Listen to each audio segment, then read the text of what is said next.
quero saudar a todos os nossos irmãos, aqueles que nos veem pelos nossos canais abertos. Agora são vários em toda a região do Brasil. Depois você pode pesquisar na sua região para ver qual que é o canal aberto aí. Ou mesmo pelos nossos canais da Sky no 87 ou 1587. Ou também nas nossas plataformas de YouTube. Algumas plataformas nós temos. Irmãos nossos da Igreja Cristã Maranata, que estão sempre conosco. Irmãos nossos de outras igrejas, servos de Deus, que também participam, que falam dos nossos conteúdos, oram por nós. São muito bem-vindos a todos, a paz do Senhor. Nós estamos nesses nossos programas abordando um assunto que é o título desse nosso programa, O Ministério é Maior que a Vida. Nós estamos falando sobre o ministério, a situação do ministério hoje e por que há uma crise muito grande dentro do Evangelho. Quais as causas? Há causas? Quais os motivos? Nós estamos avaliando isso nesse programa e nos próximos programas. Contamos hoje novamente com o pastor Francisco Damiani. Pai do Senhor Jesus, todos os irmãos. Guilherme. A paz do Senhor, meus irmãos. Paz do Senhor a todos. Eu vou começar com você, Damiani. Nós estamos vivendo um tempo profético, claro, né? Mas quando nós damos aula no momento de marcadores proféticos, nós temos a identificação clara do momento profético que nós estamos vivendo, né? Não tenha dúvida disso. E no tempo profético das 7 cartas do livro de Apocalipse, o tempo nosso é o tempo de Laodiceia, a igreja de Laodiceia, como os irmãos viram nas escolas bíblicas. O que caracteriza os ministérios e essa ação dentro da igreja nesse tempo? A paz do Senhor, é importante isso. No episódio anterior nós abordamos, né, essa questão dos ministérios, do que está acontecendo hoje. Interessante que dentro do livro de Apocalipse, João, né, ele viu ali e relata ali 5 pontos que nós queremos até ler o texto aqui, que está em Apocalipse 3:17. Ele diz assim: como dizes, rico sou e estou enriquecido, e de nada tenho falta, e não sabes que és um desgraçado, miserável, pobre, cego e nu. Então, quando João ele aborda aqui esses aspectos, né? Ele vê a situação ali do desgraçado, do miserável, pobre, cego e nu. Isso está ligado aos ministérios desta última hora, né? Ele relaciona ali essas 5 situações, aquilo que nós já aprendemos, que aqui também está sempre, quando na nossa abertura aqui do nosso episódio, está lá aquela mão onde identifica ali o apóstolo, né, o profeta, o evangelista. Então ele vai falando de cada uma situação daquela ali. Inicialmente, né, nós vamos iniciar aqui falando sobre o desgraçado, né? Isso não é um nome pejorativo, isso é apenas uma expressão que mostra a falta de graça, ou seja, sem a graça, né? Então o que João viu ali? Hoje nós vivemos um momento em que está faltando justamente isso, a graça, né?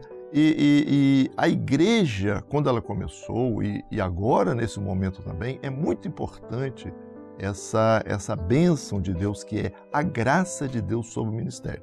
Nós vamos ler um texto aqui que está também em Atos dos Apóstolos, capítulo 4, verso 33, para os irmãos verem a importância disso. E os apóstolos davam com grande poder testemunho da ressurreição do Senhor Jesus, e em todos eles havia abundante graça. Então, a graça, ela precisa estar presente na vida do ministério. Por exemplo, os irmãos podem ver uma coisa aqui. Por exemplo, eu posso chegar em casa, preparar uma mensagem, preparar uma palavra e colocar algumas coisas ali, alguns pontos históricos, alguns pontos curiosos, algumas coisas, e ir para a igreja e colocar aquilo ali para o rebanho. Alguém pode até achar muito bonito, alguém pode até rir, achar engraçado, alguém pode até chorar, porque pode se emocionar, mas não vai acontecer nada mais do que isso. Porque a palavra que nesta hora o homem precisa é a palavra da graça de Deus. Se não tiver a graça de Deus, não vai haver, primeiro, conversão, não vai haver libertação, não vai haver um sinal que é muito importante para nós nessa hora, que são os dons espirituais, que são os mistérios de Deus. Então, a graça é o mistério de Deus que está dentro da palavra e que precisa ser trazido nesta hora, esse mistério que muda a vida do homem, esse mistério que transforma a vida do homem. Não é apenas uma dialética, não é apenas alguma coisa bonita, filosófica, não. É o mistério. E esse mistério que está dentro da palavra, que precisa ser revelado, é o Senhor Jesus. Por isso que João viu lá a situação desgraçado. Porque hoje, como falamos no episódio anterior, o homem abandonou isso. Ele passou para um evangelho filosófico, um evangelho histórico, um evangelho interessante, cheio de novidades, racional, mas abandonou aquilo, Amadeu, que é o ponto principal da palavra, que é a graça de Deus. Guilherme, vamos lá agora com você. Eu passo a bola agora para você. Pastor Amadeu, dentro daquilo que o pastor Francisco Damiani citou, e o senhor fez uma introdução sobre o marcador, o momento profético que nós vivemos dentro de uma igreja que é cheia de direitos, que é a igreja de Laodiceia, a igreja dos direitos humanos, que é o momento que nós estamos vivendo agora, o nosso presente como igreja. E o pastor Francisco citou bem na questão acerca da operação, da ação da graça. Mas o que é a graça? A graça é a ação do Espírito Santo no meio da igreja, na vida do homem. Ou seja, onde a gente aprendeu isso? Porque nós, como igreja, nós temos aquilo que o Senhor nos ensinou dentro do livro dos Atos dos Apóstolos. Eu me atrevo a dizer, parafraseando o Senhor, que o certo era ser Atos do Espírito Santo através dos apóstolos. Por quê?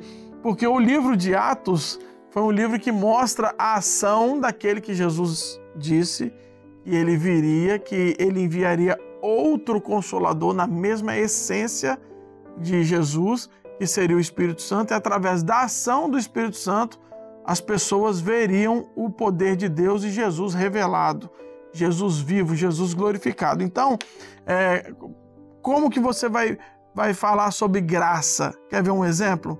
Quando Pedro, um homem indouto, pescador, prega uma palavra sem microfone, sem sabedoria, na questão de letra, de entendimento, e ele fala acerca de um homem que morreu, que ninguém mais viu, mas que ressuscitou e que estava vivo no meio deles, e através daquela palavra, com a graça do Espírito, 3.000 almas são salvas naquele momento. Naquele momento a igreja ela tem um... Guilherme, então é o seguinte, Pedro convenceu 3.000 pessoas, Francisco? De forma nenhuma. Pedro, pescador, sem serviço de som, sem conhecer nada de técnica, de discurso e tudo mais. Não existia Novo Testamento, tanto que ele cita o profeta Joel. Ele entrega uma palavra falando de um morto. Todo mundo morreu e que ninguém mais viu vivo. E ele, com aquela palavra, ele consegue convencer 3.000 pessoas de que aquele homem que tinha morrido estava vivo. O que aconteceu ali? Foi a ação do Espírito Santo. Exato. Graça. A graça foi derramada naquele momento. Então, quando a gente vai para o nosso culto, na nossa igreja, que nós vemos o agir de Deus no clamor, quando há libertação, o louvor, quando há a presença de Deus, o mover do culto, os dons espirituais, a palavra revelada, isso é graça. Essa é a ação do Espírito Santo no meio da igreja.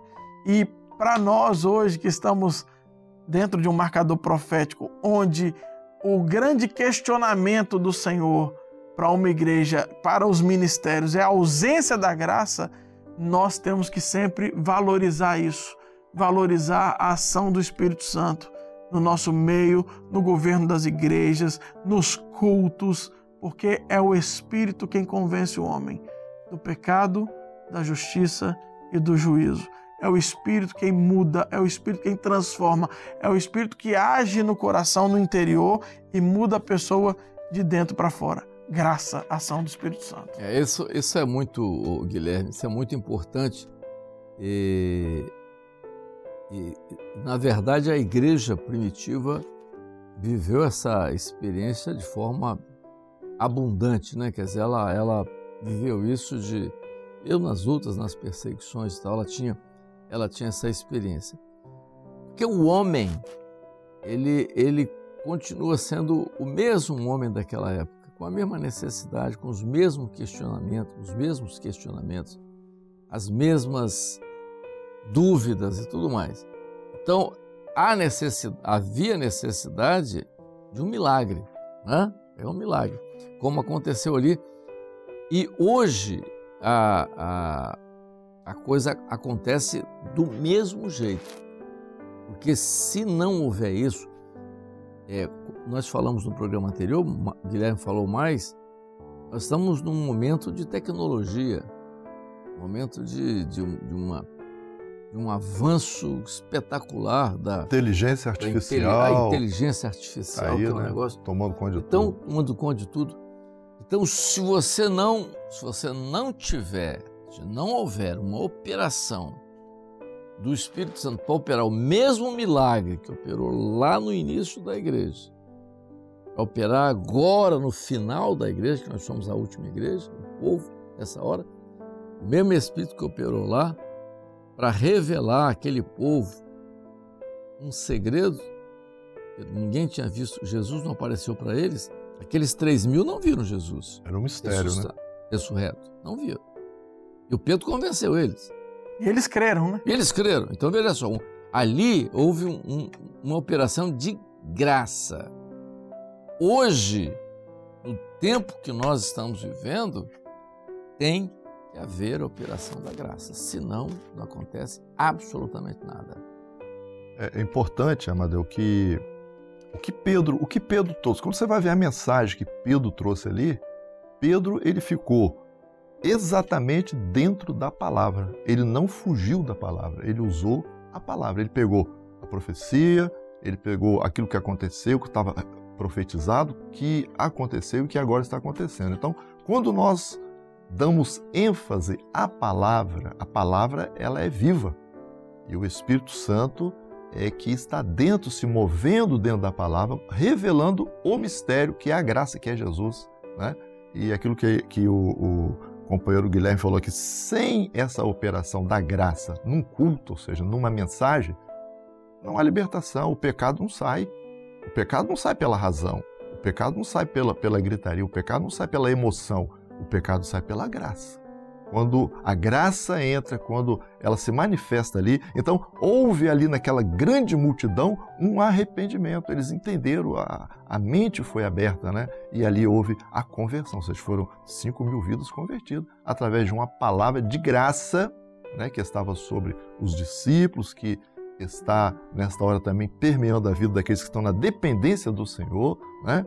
E interessante que há um louvor, né, que é muito bonito, a tua graça me basta, né? É muito bonito esse louvor, né? E certa vez, Paulo se achando até, né, querendo se queixar com o Senhor, né? Senhor, eu estou aqui, estou trabalhando, mas tem aqui um espinho. Eu disse, Paulo, a minha graça te basta. Então, quando nós temos a graça de Deus, nosso culto, na nossa vida, no nosso ministério, então os milagres acontecem. É importante. Interessante, pastor Amadeu, isso que o pastor Francisco está citando, porque a mensagem que Pedro pregou, que trouxe salvação a 3.000 vidas, 3.000 almas, foi uma mensagem dentro da palavra, dentro de uma profecia de Joel, falando acerca de Jesus também, né?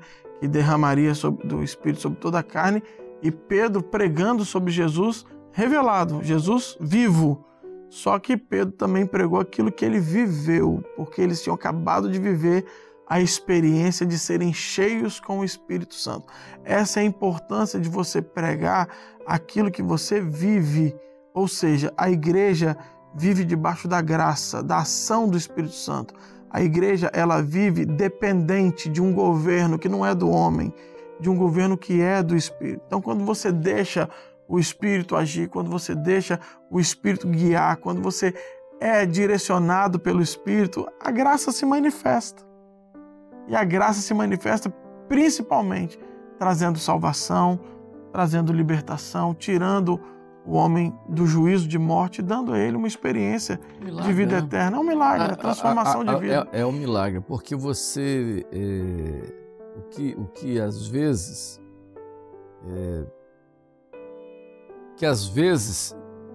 isso é um perigo muito grande. Eu tive no seminário na Lituânia. Nós fomos fazer um seminário com países da Lituânia, Letônia e Estônia, essa região ali. É lá no Báltico, lá. Do outro lado você tem Suécia, Noruega e Dinamarca e tal, tudo bem. O seminário foi na Lituânia, ou na Letônia, não me sei, qual dos dois. Uma cidade ali. E pastores da Suécia e da Noruega vieram para estar conosco, para assistir. Vieram um grupo de uns 150 pastores. Conhecer o que nós estávamos pregando, a nossa experiência e tal, com a palavra e tudo mais. E um dos pastores, que era até diretor de um seminário, ele me disse uma coisa impressionante. Ele era pastor de uma igreja na Noruega. Ele me disse que a média de idade na igreja dele é de 60 anos. Eu tomei um susto. Ele falou para mim, da igreja da Noruega, ele falou para mim, eu tenho uma igreja de porte médio e eu não tenho jovens. Quer dizer, raramente deve ter um outro jovem lá, mas a média de idade é essa. Então, é o questionamento. Então, certa ocasião, um pregador disse, isso é porque nós paramos de ler a Bíblia. Não é porque paramos de ler a Bíblia. Não é paramos de ler a Bíblia. São aquilo que se prega hoje sobre a Bíblia que é um perigo. A internet está cheia aí. Exatamente. Aí você cria o perigo, Francisco e Guilherme, de nós transformarmos, isso é a igreja de Laodiceia. Igreja de Laodiceia. Exatamente. Entendeu? Que é o evangelho social. Então e nós vamos entrar, o evangelho social, nós vamos entrar no próximo programa, que é o miserável. Entendeu? O que é o miserável? Então veja só. Então você tem, o nosso próximo programa vai ser em cima desse item. Porque o evangelho social é o pensar. O que é o evangelho social? O que Paulo diz? Se pensarmos em Jesus para essa vida, somos miseráveis. Então, quando nós abandonamos o projeto de Deus, que é para a vida eterna, e julgamos o nosso projeto de evangelho para essa vida, nós somos miseráveis. É o que a religião faz, né? Exatamente. Esse que é o problema do nosso tempo. É Jesus para essa vida. É Jesus para você ficar mais próximo. É Jesus para poder você fazer toda aquela coisa social. Exatamente. É o Jesus teatral, o Jesus, entendeu? De animação e tudo. Isso é um perigo. Isso é um perigo, mas isso é profético. Mas nós estamos... ainda dá tempo ainda de falar mais alguma coisa? Eu me lembrei, pastor Amadeu, quando eu e o pastor Francisco estavam falando, daquela vez que Jesus falou que ele era o bom pastor e que o ladrão viria para matar, roubar e destruir. Dois momentos proféticos nós já vimos, que era o matar, na igreja dos apóstolos, né, pós-apostólica, nas perseguições, que era o roubar, depois no período da Idade Média, onde a palavra foi trancafiada, e agora a ação é para tentar tornar a palavra como algo comum, é destruir. Por isso que você vê na internet todo tipo de interpretação, todo tipo de tentativa de descaracterizar a palavra, descaracterizar a palavra. É tirar a graça. Porque quando você descaracteriza a palavra, você destrói uma coisa fundamental no projeto de salvação que você colocou num dos programas. O que é que você descaracteriza? O que é salvação? Né? Que foi o que moveu a reforma religiosa do século XVI. Exatamente. Então, o que moveu? A salvação, ela é resultado da fé. Mas a fé precisa de quê? As obras. Não, de obras não. A fé sem obras é morta, né? A fé sem obras é morta. A fé precisa de quê? Graça. Graça, sim. Entendeu? Então, veja só, desgraçado, quer dizer, sem a graça não há fé. Entendeu? Sem fé não há salvação. É impossível, né? Sem fé é impossível homem agradar a Deus. Então, o que acontece? Pela graça sois salvos por meio da fé, né? Pela graça sois salvos por meio da fé. Então, a salvação está ligada à fé. Exatamente. Mas a fé você não alcança pela razão, você alcança pela graça. Sim. Então, veja só, qual o momento nosso agora? Então, o que está profetizado na carta de Laodiceia? Não, desgraçado é sem a graça. Então, exatamente. Sem a graça não há fé. Pode haver emoção, como você falou, pode haver social, aquela coisa toda. Então, é tudo isso que nós estamos vendo. Mas eu queria deixar à mesa com você, e você já vai programar isso, você que é o nosso escriba, entendeu? Para o nosso próximo programa, e você já vai colocar lá no seu corpo, está anotado aqui, é sobre o miserável. Agora, quer ver uma coisa interessante, Amadeus, antes de encerrar aqui? Nós começamos com o desgraçado, ou seja, sem a graça. Sem a graça. Né? Lembrando também que isto é um mal deste momento, que é a apostasia, que leva a isso. Nós vamos falar em outro momento. Mas aí na minha cabeça aqui ia falar sobre o cego, nu, e você foi cirúrgico quando você falou, nós vamos falar sobre o miserável. Porque é o momento do abandono do colégio apostólico, ou seja, do ministério e da doutrina. Não, tá certo. Aí eu até nem vi isso aí, podia até... Não, mas tudo bem, vamos... Não, mas é isso mesmo, tá certo, tá dentro da orientação, é o doutor mesmo miserável, que é a doutrina. Porque, na verdade, nós vamos entrar nisso aí. Isso. A ordem de dos fatores de não João, e a ordem de João foi desgraçado, miserável, pobre, segue nu. Exatamente. Então, pela ordem, é o miserável. Pela ordem de João. É por isso que eu pensei no texto, né? Isso aí. Desgraçado, miserável. Exatamente. O miserável. Então, pensando em... É justamente o combate, né? O combate das trevas. Nós vamos abordar esse assunto, porque o problema da igreja Exatamente.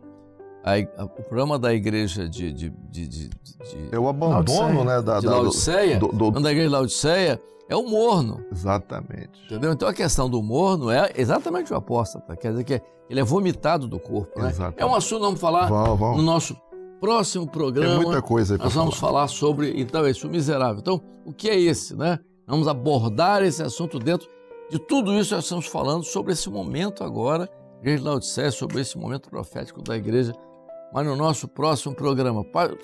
Francisco, a paz do Senhor. Pai do Senhor, meus irmãos. Guilherme, paz do Senhor. Pai do Senhor. Então, até a próxima.